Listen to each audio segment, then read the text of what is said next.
Consider the paddock of the 1980s, a garish spectacle of superficiality, where drivers treated the cockpit as a temporary distraction from the champagne. They were mere passengers of their own fortune, indulgently navigating a world of excess. Amidst this theater of the mundane, a solitary figure emerged, fundamentally rejecting the hedonistic template. Ayrton Senna did not merely participate, he practiced a severe form of active agency. While his contemporaries pursued the fleeting pleasures of the night, Senna cultivated a terrifying internal stillness.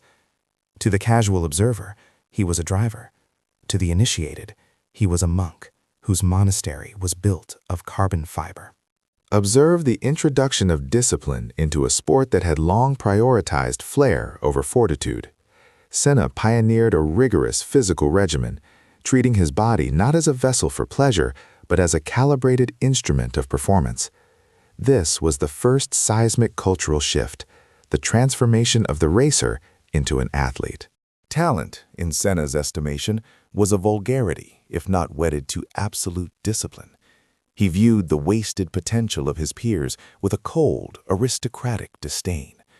For him, the racetrack was a laboratory for the soul, where the act of driving was elevated to a metaphysical pursuit, far beyond the reach of mediocrity. The cockpit became his sanctuary, a space of ascetic isolation.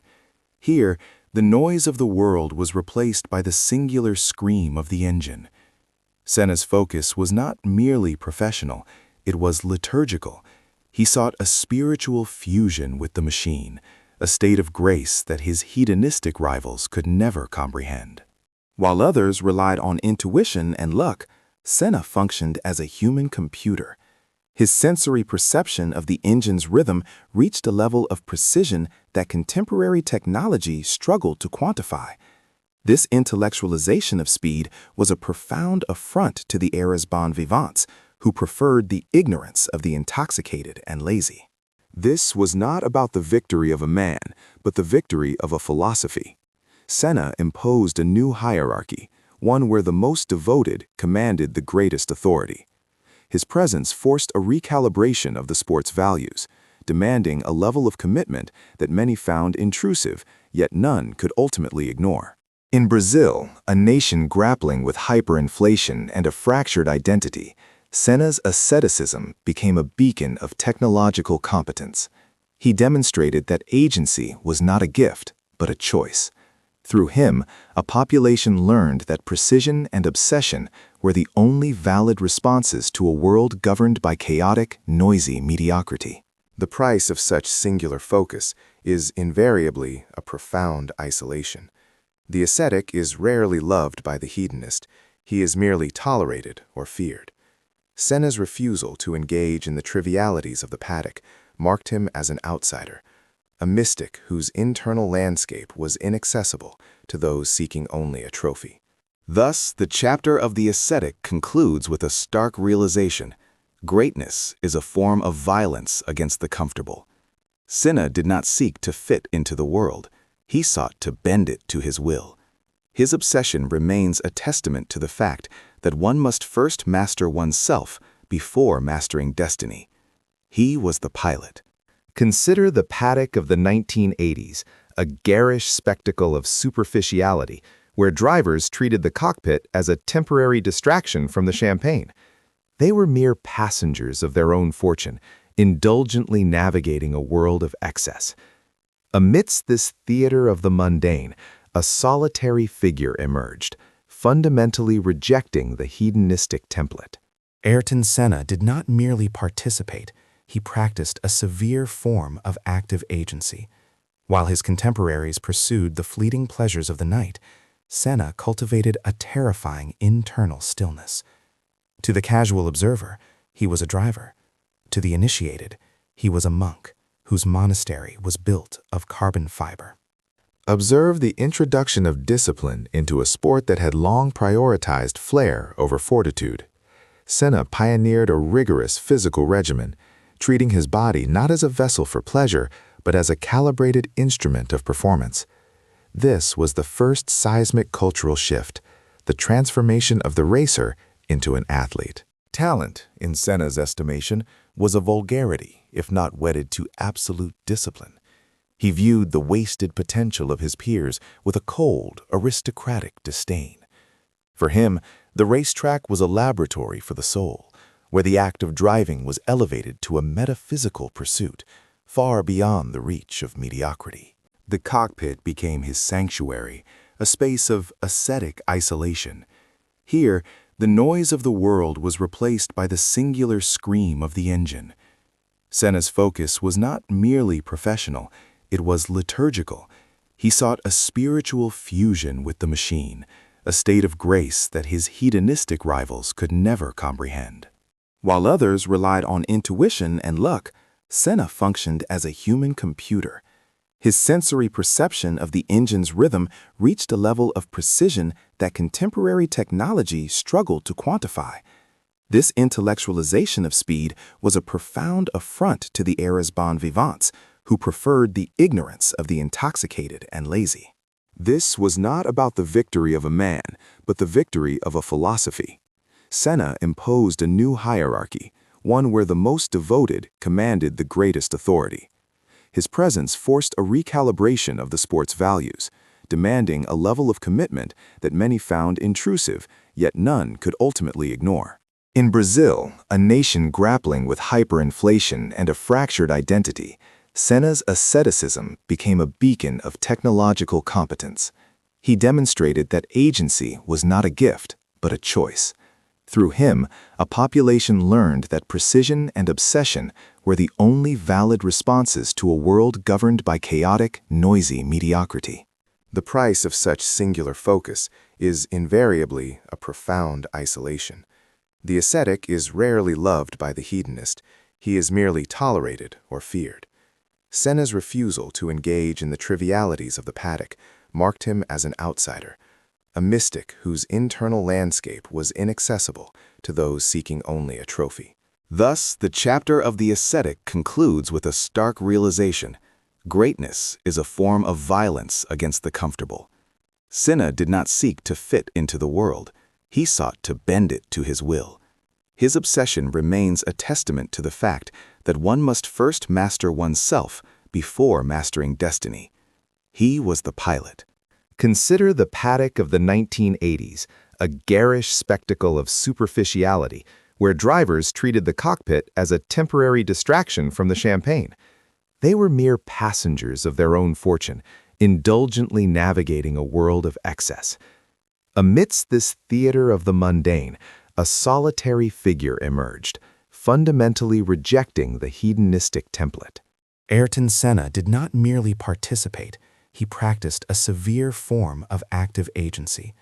While his contemporaries pursued the fleeting pleasures of the night, Senna cultivated a terrifying internal stillness. To the casual observer, he was a driver.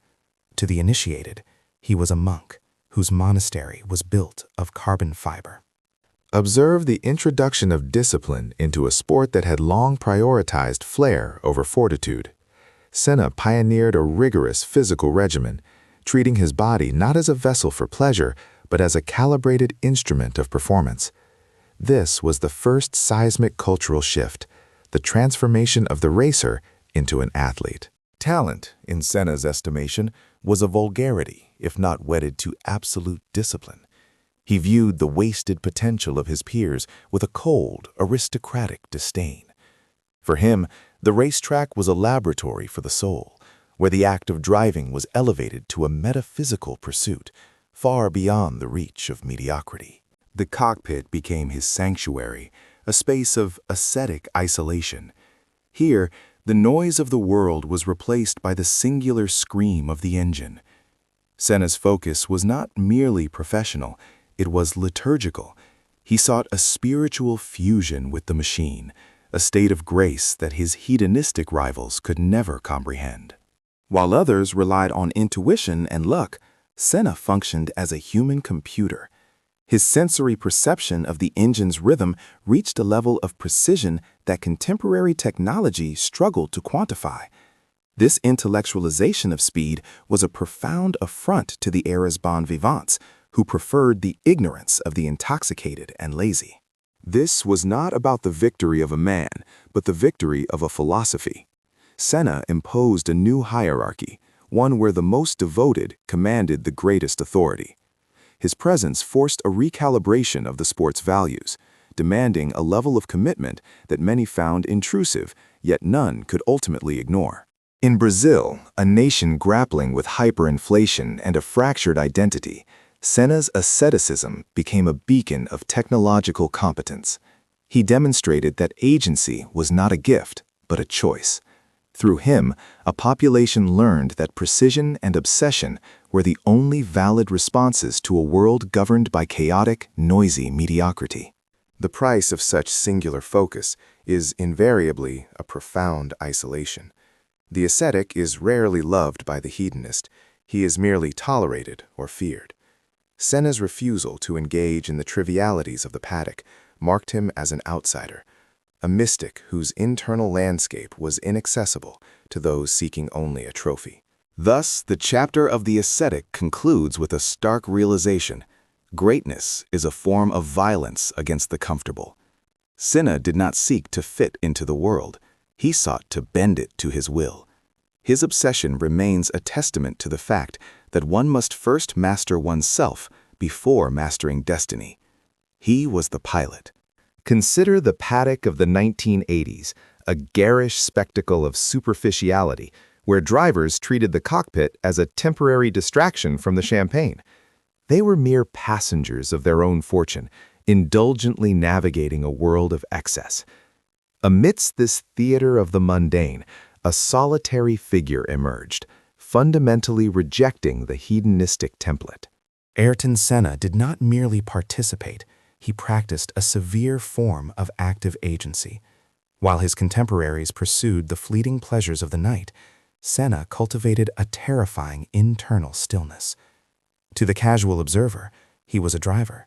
To the initiated, he was a monk, whose monastery was built of carbon fiber. Observe the introduction of discipline into a sport that had long prioritized flair over fortitude. Senna pioneered a rigorous physical regimen, treating his body not as a vessel for pleasure, but as a calibrated instrument of performance. This was the first seismic cultural shift, the transformation of the racer into an athlete. Talent, in Senna's estimation, was a vulgarity, if not wedded to absolute discipline. He viewed the wasted potential of his peers with a cold, aristocratic disdain. For him, the racetrack was a laboratory for the soul, where the act of driving was elevated to a metaphysical pursuit, far beyond the reach of mediocrity. The cockpit became his sanctuary, a space of ascetic isolation. Here, the noise of the world was replaced by the singular scream of the engine. Senna's focus was not merely professional, it was liturgical. He sought a spiritual fusion with the machine, a state of grace that his hedonistic rivals could never comprehend. While others relied on intuition and luck, Senna functioned as a human computer. His sensory perception of the engine's rhythm reached a level of precision that contemporary technology struggled to quantify. This intellectualization of speed was a profound affront to the era's bon vivants, who preferred the ignorance of the intoxicated and lazy. This was not about the victory of a man, but the victory of a philosophy. Senna imposed a new hierarchy, one where the most devoted commanded the greatest authority.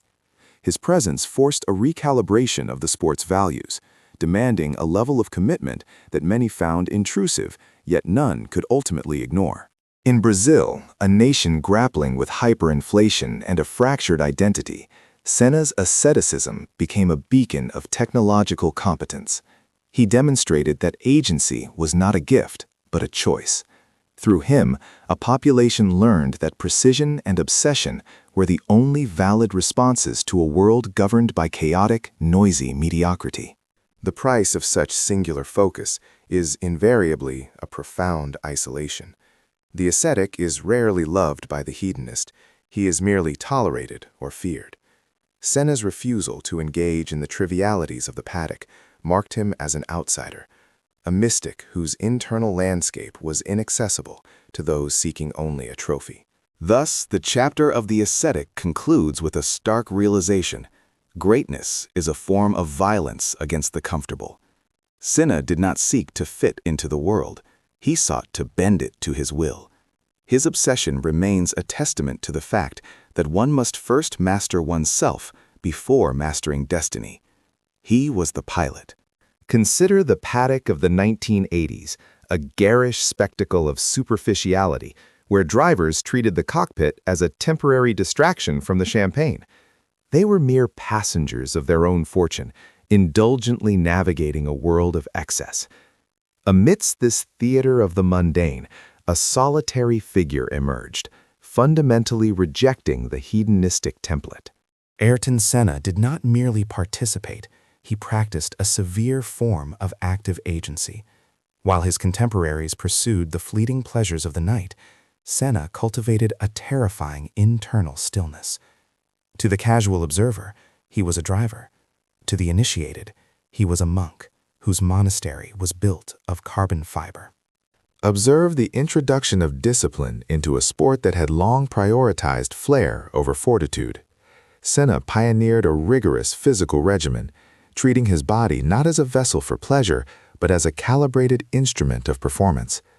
This was the first seismic cultural shift, the transformation of the racer into an athlete. Talent, in Senna's estimation, was a vulgarity, if not wedded to absolute discipline.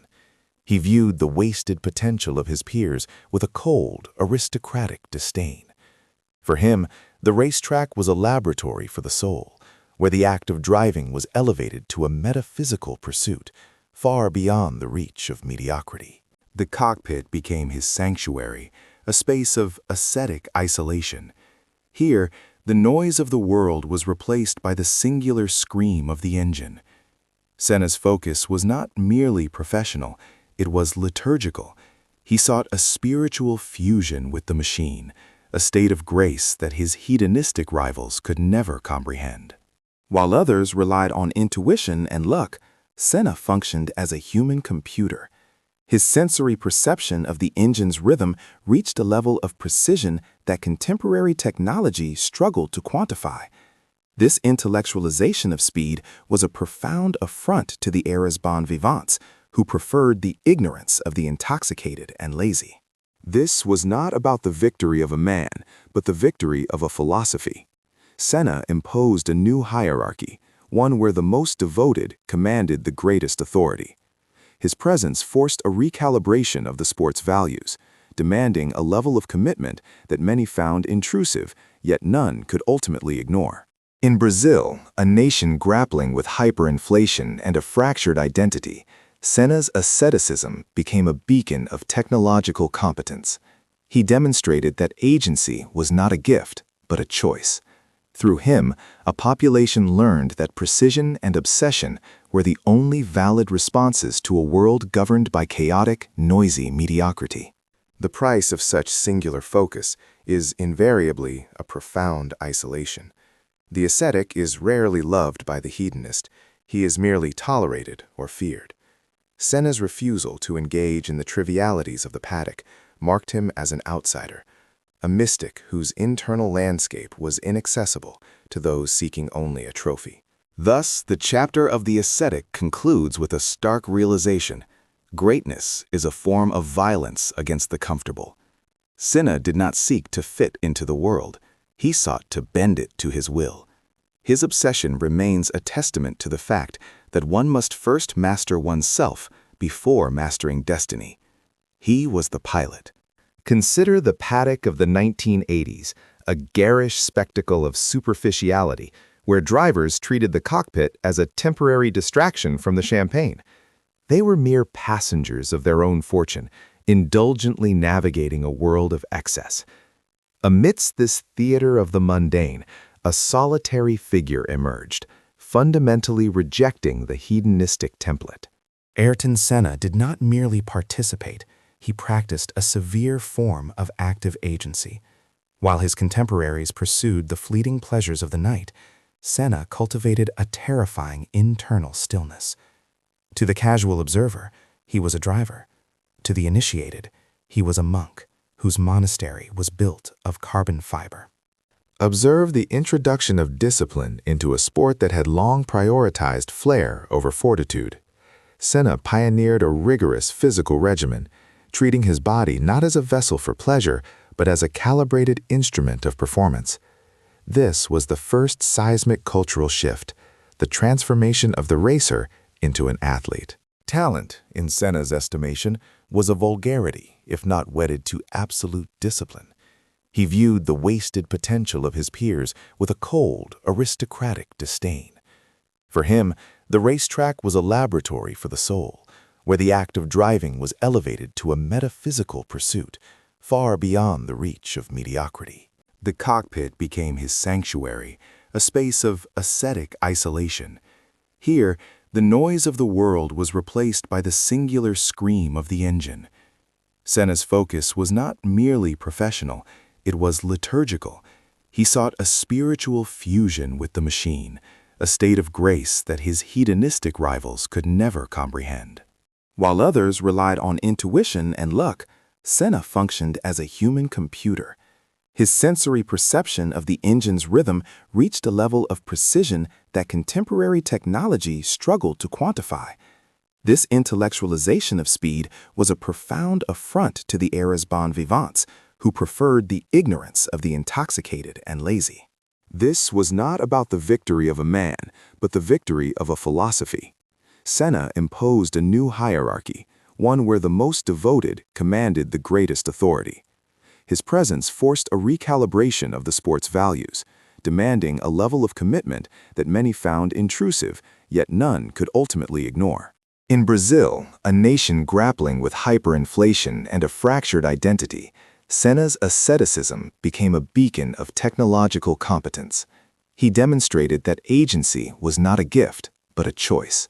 Through him, a population learned that precision and obsession were the only valid responses to a world governed by chaotic, noisy mediocrity. The price of such singular focus is invariably a profound isolation. The ascetic is rarely loved by the hedonist. He is merely tolerated or feared. Senna's refusal to engage in the trivialities of the paddock marked him as an outsider, a mystic whose internal landscape was inaccessible to those seeking only a trophy. Thus, the chapter of the ascetic concludes with a stark realization: greatness is a form of violence against the comfortable. Senna did not seek to fit into the world. He sought to bend it to his will. His obsession remains a testament to the fact that one must first master oneself before mastering destiny. He was the pilot. Consider the paddock of the 1980s, a garish spectacle of superficiality, where drivers treated the cockpit as a temporary distraction from the champagne. They were mere passengers of their own fortune, indulgently navigating a world of excess. Amidst this theater of the mundane, a solitary figure emerged, fundamentally rejecting the hedonistic template. Ayrton Senna did not merely participate, he practiced a severe form of active agency. While his contemporaries pursued the fleeting pleasures of the night, Senna cultivated a terrifying internal stillness. To the casual observer, he was a driver.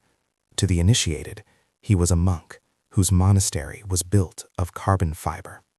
Observe the introduction of discipline into a sport that had long prioritized flair over fortitude.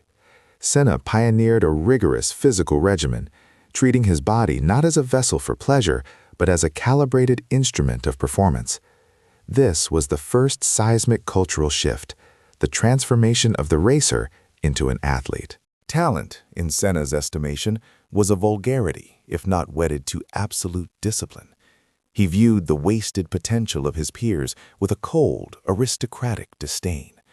For him, the racetrack was a laboratory for the soul, where the act of driving was elevated to a metaphysical pursuit, far beyond the reach of mediocrity. The cockpit became his sanctuary, a space of ascetic isolation. Here, the noise of the world was replaced by the singular scream of the engine. Senna's focus was not merely professional, it was liturgical. He sought a spiritual fusion with the machine, a state of grace that his hedonistic rivals could never comprehend. While others relied on intuition and luck, Senna functioned as a human computer. His sensory perception of the engine's rhythm reached a level of precision that contemporary technology struggled to quantify. This intellectualization of speed was a profound affront to the era's bon vivants, who preferred the ignorance of the intoxicated and lazy. This was not about the victory of a man, but the victory of a philosophy. Senna imposed a new hierarchy, one where the most devoted commanded the greatest authority. His presence forced a recalibration of the sport's values, demanding a level of commitment that many found intrusive, yet none could ultimately ignore. In Brazil, a nation grappling with hyperinflation and a fractured identity, Senna's asceticism became a beacon of technological competence. He demonstrated that agency was not a gift, but a choice. Through him, a population learned that precision and obsession were the only valid responses to a world governed by chaotic, noisy mediocrity. The price of such singular focus is invariably a profound isolation. The ascetic is rarely loved by the hedonist. He is merely tolerated or feared.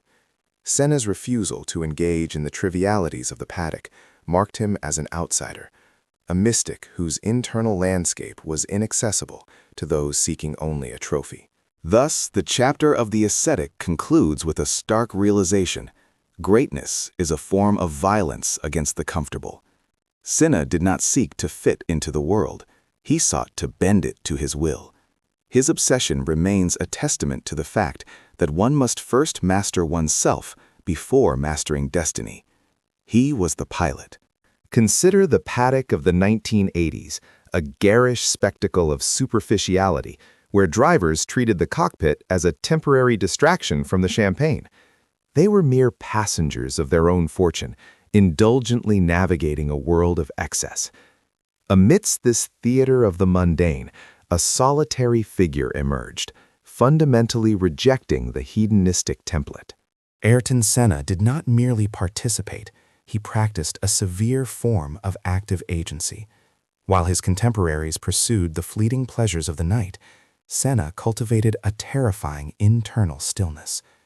To the casual observer, he was a driver. To the initiated, he was a monk, whose monastery was built of carbon fiber. Observe the introduction of discipline into a sport that had long prioritized flair over fortitude. Senna pioneered a rigorous physical regimen, treating his body not as a vessel for pleasure, but as a calibrated instrument of performance.